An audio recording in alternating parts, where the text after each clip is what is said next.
Bem, irmãos, eu sou o professor Júnior Queiroz do Seminário Eira Cristã e hoje nós vamos com a aula de Ministério, capítulo 9 do seu material impresso, tá? Capítulo 9, o exercício do dom ministerial, tá? Bom, como conhecer, preparar e capacitar para o exercício do dom ministerial? Esses são os pontos que nós vamos discorrer aqui, tá? Primeira origem, né? Através dos dons naturais, né? Podemos considerá-la também como uma vocação natural dos dons ministeriais concedidos pelo Espírito Santo, que é uma vocação espiritual, tá? Pelos frutos obtidos no trabalho que se realiza, geralmente uma pessoa antes de ingressar oficialmente no ministério, ele passa por um período de adaptação, tá? E treinamento, quando se é possível descobrir a sua vocação pessoal, tá? Ou pela convicção interior, né? Lá dentro dele, uma pessoa deve assumir um trabalho para o qual esteja inteiramente à vontade para realizar, tá? Pela orientação direta de Deus, Deus fala no coração, ele tem aquele desejo, aquela vontade, porque foi colocado pelo próprio Deus, então ele fica à vontade para exercer aquela função. Isso pode ocorrer através de profecia, né? Através de sonho, através de visão espiritual, etc. Várias maneiras que Deus usa para falar com a pessoa, para dar a ele a certeza e a tranquilidade, né, de estar orientado a fazer aquilo que Deus o colocou. Ou pela orientação também do ministério, né? Então, no ministério dos apóstolos, notamos o Espírito Santo movendo os apóstolos nesse sentido. Então, quando a pessoa é escolhida pelo ministério, então Deus toca no coração dos outros ministros que escolhe aquele, tá? A maioria das nomeações de pastores nos dias de Paulo foi feita por decisão do ministério, tá? Claro que esses outros detalhes que eu coloquei aqui já podia até estar junto também, podia ser mais de uma. Deus fala no coração do ministro, ele tem aquele desejo, aquela vontade, ele fica caladinho, né? Não, deixa eu fazer aqui uma prova com Deus, né? Aí Deus toca lá nos ministros que vai lá e escolhe ele, tá? Então é uma dinâmica isso, mas sempre escolhido por Deus, tá? Ou pelas circunstâncias, também pode acontecer, né? O cargo fique vago no ministério e determinado obreiro é o único disponível que pode, né, no caso, preenchê-lo, tá? Acontece também, mas também já está dentro do plano de Deus, tá? Mas tudo isso tem a preparação para o ministério, tá? Para exercer qualquer atividade na terra, a pessoa deve estar devidamente preparada, tá? Esse preparo deve ser adequado e específico, tá? A pessoa tem que ter o preparo, ele vai desempenhar melhor, potencialmente melhor o seu trabalho, se ele tiver um melhor preparo, tá? Isso é indiscutível, né? O líder cristão não pode estar diante de quem lidera, porque de quem lidera, porque Deus não quer pastores que pastoreiem como um profissional, né? Que conhece os problemas dos seus clientes, das suas pessoas ali e os resolve, mas como alguém que se abre para um profundo relacionamento pessoal com as ovelhas. Então, a igreja é um relacionamento, tá? O evangelho é relacional, então a pessoa que não está disposta a fazer isso, ele não vai ter, né? Não vai conseguir desempenhar o seu ministério. O fato de alguém estar preparado para ser médico, para ser advogado, para ser engenheiro, né, não significa que está apto para o exercício do ministério. O exercício do ministério requer coisas que a faculdade de engenharia, do advogado lá, não ensina, tá? Existe uma preparação específica, né? Nos casos de Moisés, Paulo, os apóstolos e outros são exemplos disso, tá? Mesmo eu tendo, quer dizer isso, que mesmo eu tendo a preparação teológica, sabendo pregar, tendo habilidade com a Bíblia, ainda tem a questão de relacionamento, tem a questão de envolvimento com as pessoas, tal. Não é só, né, como um advogado, que ele se prepara ali na área dele, estuda as leis, ele está pronto ali. A pessoa procura ele entra lá na justiça, faz todas as coisas, mas aqui no nosso caso ainda tem um relacionamento ainda, entendeu? Tá?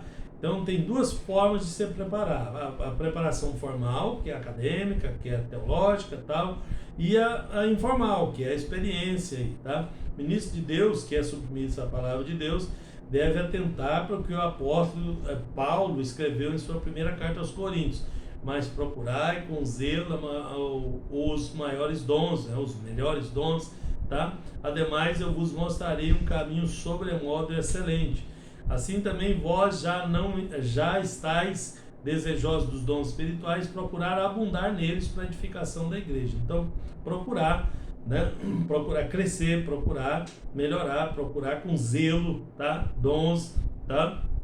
Isso são ferramentas, os dons são ferramentas de capacitação para o ministro desempenhar os seus ministérios. Não só o pastor, estou dizendo os ministros de Deus aí de uma forma geral, tá? Então, as formas de capacitação, é preciso atentar para as duas formas, tá? Primeiro, temos aí o preparo humano e o preparo de Deus, tá? Quando se fala do preparo humano, trata-se do envolvimento do vocacionado com o seminário, né? Igual vocês estão aqui assistindo às aulas, e, né? cursos de reciclagem, outros que sem dúvida trazem suporte para um melhor desempenho da obra, tá? Não é o foco final, o objetivo, não é um profissional do púlpito, não é um profissional da igreja, tá? É uma preparação extra, é uma ferramenta extra, tá? É importante lembrar que para o vocacionado ser consagrado ao ministério pastoral, o mesmo não precisa necessariamente passar por um curso teológico. Às vezes é preciso, né, colocar um ministro lá que não tenha tido o curso teológico, mas é aquele que encaixa na vontade de Deus e tudo, tá? Contudo, Deus tem suprido a sua igreja com ótimos seminários, faculdades para preparar os ministros que potencialmente são bem melhores desenvolvidos para fazer, né? Se você juntar vocação com preparação, pronto, tá? Aí tá completo, tá? Se o vocacionado tem condição de ingressar num desse curso, né, entendendo ser um ingresso uma atitude de fidelidade, submissão a Deus para suprir essa bênção, aí pronto, né? Mas também há o preparo de Deus, onde ele é abordado de maneira especial por Deus, né? E Deus trata o vocacionado com questões íntimas, pessoais, tá? Não se preocupe que Deus tem os seus meios, né? Esse tratamento está relacionado diretamente com a ida do obreiro para o ministério, tá? Em muitos casos, o vocacionado termina o curso teológico e ainda tem que esperar muito tempo até Deus o enviar, né? E só será bem sucedido ministerialmente o candidato que for aprovado também na faculdade divina, né? Lembra que Moisés demorou um tempinho ali, né? Teve muito tempo ali, né? Moisés teve, durante o tempo que passou no palácio de Faraó, a oportunidade de receber a melhor cultura, né, do seu tempo. Sem dúvida, os melhores conhecimentos do Egito foram utilizados em seu ministério. Ele usou os conhecimentos que tinha em favor do seu ministério, né? Mas Deus exigiu dele mais 40 anos no deserto para um preparo específico, tá? No caso dele, os conhecimentos do Egito eram muito prejudiciais dos que ele tinha. Os que dava para usar, os que não dava, teve que dar passar por um período aí de trabalho aí, né, de espera de 40 anos, tá? Paulo, a exemplo de Moisés, recebeu uma preparação aprimorada aos pés de Gamaliel e outros grandes nomes judaicos que o ajudaram sobremaneira no desempenho do ministério cristão, tá? Deus, no entanto, exigiu dele preparação específica, né? No deserto da Arábia, nas igrejas de Tarso, de Antioquia, né? De Antioquia, e foram lá por 5 anos ou mais, tá? Jesus, até os 30 anos, aprendeu cultura hebraica, que sem dúvida contribuiu, ele diferente um pouquinho, mas deu exemplo para nós também, né? Contribuiu para o exercício do seu ministério. Além disso, passou mais 40 dias no deserto, que estabeleceu as bases do seu ministério, tá?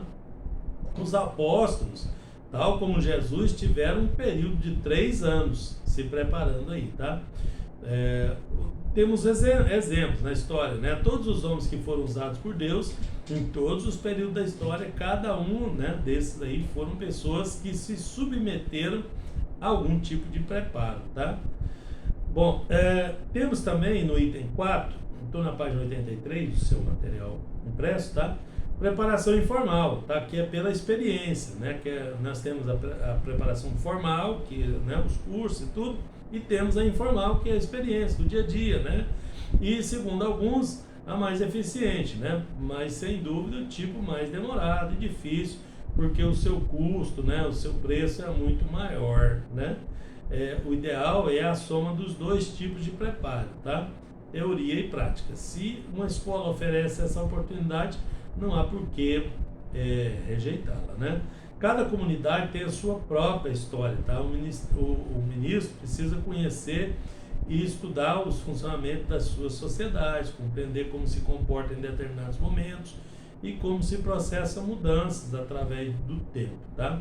Cada sociedade possui cultura própria.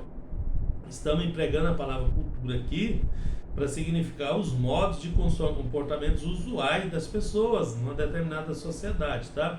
Esses costumes podem ser costume econômico, político, jurídico, religioso, tecnológico e por aí vai, tá? Da mesma forma que não há duas impressões digitais idênticas, né, na sua totalidade, assim não tem duas culturas iguais, tá? Não importando a quantidade de traços em comum que essas comunidades possam ter, tá? Elas são diferentes, né? Então você vai numa determinada região, as coisas funcionam de um jeito, vai em outra funcionam de outro jeito, e o ministro ele tem que estar atento à cultura, às pessoas, né? Porque senão ele não consegue desenvolver um bom trabalho, né? Eu lembro do missionário que foi enviado à Bolívia, em Oruro, em cima da montanha, lá na Bolívia, né?